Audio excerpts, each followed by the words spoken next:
साहब, कब तक आप ऐसे बैठेंगे? कब तक आप ऐसे बैठेंगे? जब तक हमारी मुलाकात हो शीर्ष नेताओं से।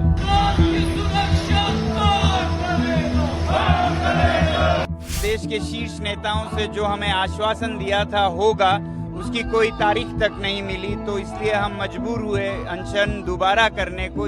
हमें या प्रधानमंत्री जी या राष्ट्रपति महोदय या गृह मंत्री से मुलाकात का समय दिया जाएगा। ऐसा कुछ नहीं दिया गया। 30 दिन 32 दिन पैदल चलकर बड़े बूढ़े सब आए हैं, तो यहाँ हमें अपने देश के राजधानी में अपने चुने हुए शीर्ष नेताओं से मुलाकात का समय दिया जाए।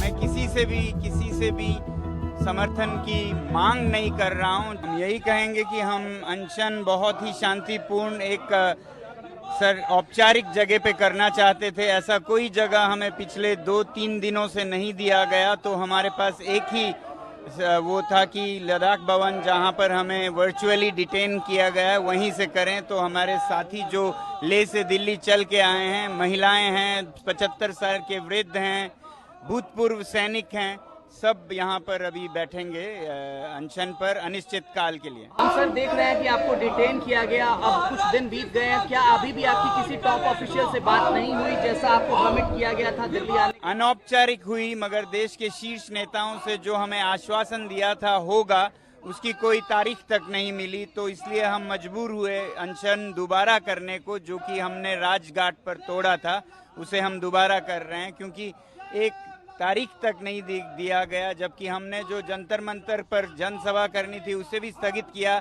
इस आश्वासन पर कि हमें या प्रधानमंत्री जी या राष्ट्रपति महोदय या गृह मंत्री से मुलाकात का समय दिया जाएगा। ऐसा कुछ नहीं दिया गया। जब हमने अनशन तोड़ा तो भूल गए, तो इसलिए हम ये दोबारा कर रहे हैं। आप कहते हैं लद्दाख के लोग देशभक्त लोग होते हैं। एएनआई पर आप केंद्र सरकार से क्या अपील करना चाहेंगे? ये प्रोटेस्ट आप कर रहे हैं, इंडेफिनिट प्रोटेस्ट होने वाला है। जी, अपील हमेशा से यही है कि हम अगर 30 दिन 32 दिन पैदल चलकर बड़े बूढ़े सब आए हैं, तो यहाँ हमें अपने देश के राजधानी में अपने चुने हुए शीर्ष नेताओं से मुलाकात का समय दिया जाए, जिसमें कि हम अपना व्यथा उन्हें सुनाएं।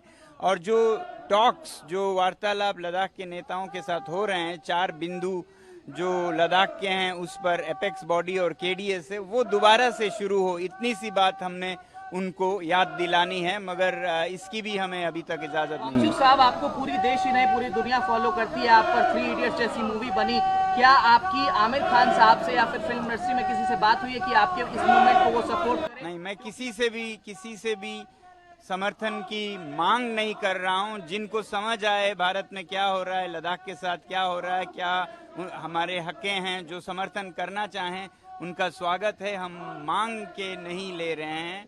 हम उम्मीद करते हैं कि लोग उनकी ज़मीर उन्हें फैसले देगी। सोनम साहब, कब तक आप ऐसे बैठेंगे? कब तक आप ऐसे बैठेंगे? जब तक हमारी मुलाकात हो शीर्ष नेताओं से।